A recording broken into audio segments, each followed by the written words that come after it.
더불어민주당이 내일 본회의를 예정대로 열겠다면서 자유한국당의 조건 없는 국회 복귀를 강도 높게 압박했습니다. 한국당은 여당이 백기투항을 강요하고 있다고 반발했습니다. 국회 연결해 보겠습니다. 최지숙 기자. 네, 한국당이 일부 상임위원회와 청문회에만 참석하고 있는 가운데 민주당은 내일 예정대로 본회의를 열겠다는 입장을 재차 밝혔습니다. 이인영 원내대표는 한국당의 두 번째 결단의 시간이 돌아왔다며 민생을 접어둔 태업은 국민에게 용납될 수 없다고 강조했습니다. 한편으로는 한국당에 대한 설득도 이어졌습니다. 이 원내대표는 누구도 한국당이 국회에 돌아온다고 해서 패배자라고 생각하지 않으며 본인부터 공존 정치를 향한 결단으로 존중하겠다고 말했습니다. 또 내일 본회의에서 예결위원장과 상임위원장 선출을 진행할 예정인데 한국당 의원들이 함께하길 희망한다고 덧붙였습니다.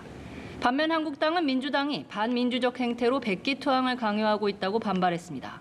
나경원 원내대표는 민주당이 추가 경정 예산안 등을 토달지 말고 통과시키라고 국회 본연의 역할 포기를 강요하고 있다면서 업무방해 수준을 넘어 업무 강탈이라고 비판했습니다. 특히 이해찬 대표가 앞서 일한하는 국회의원에 대해 국민소환제를 실시해야 한다고 언급한 데 대해서도 입장을 밝혔는데요. 나 원내대표는 제안을 환영한다면서 이 대표처럼 날치기 법안 통과를 강행하고 국회를 마비시키는 업무방해 의원도 소환 대상에 포함될 거라고 꼬집었습니다.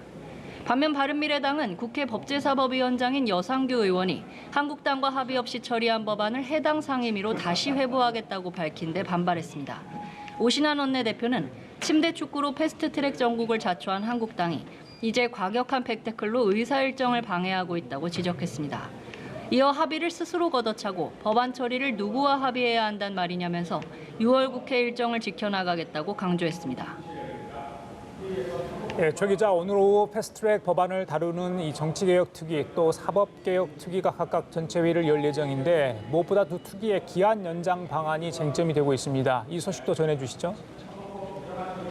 네, 그렇습니다. 오늘 오후 정개특위에선 공직선거법 개정안을, 사개특위에선 고위공직자 비리수사처 설치법과 검경수사권 조정안을 각각 논의할 전망입니다. 두 특위는 활동 종료 시한이 30일로 임박한 상태인데요. 이에 따라 활동기간 연장에 대한 논의도 이뤄질 것으로 보입니다. 바른미래당 오신환 원내대표는 오전 회의에서 내일 본회의에서 한국당을 제외한 여야 사당 의결로 특위 활동기한을 연장하는 방안을 검토하겠다고 말했습니다.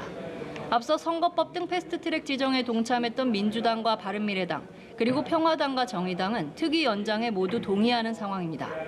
한국당 의원들은 회의 불참 가능성이 나오는 가운데 여야 사당의 합의 처리에 대한 반발 움직임이 뒤따를 것으로 보입니다. 한편 국회 행정안전위원회도 오늘 전체 회의를 진행하는데요. 경찰청과 소방청 업무 현안 보고를 받습니다. 앞서 한국당의 불참 속에 행안위 법안 소위를 통과한 소방관 국가집값법 등은 한국당의 요청으로 안건 조정위에 회부하고 나머지 법안들은 전체 회의에서 다뤄질 예정입니다. 지금까지 국회에서 전해드렸습니다.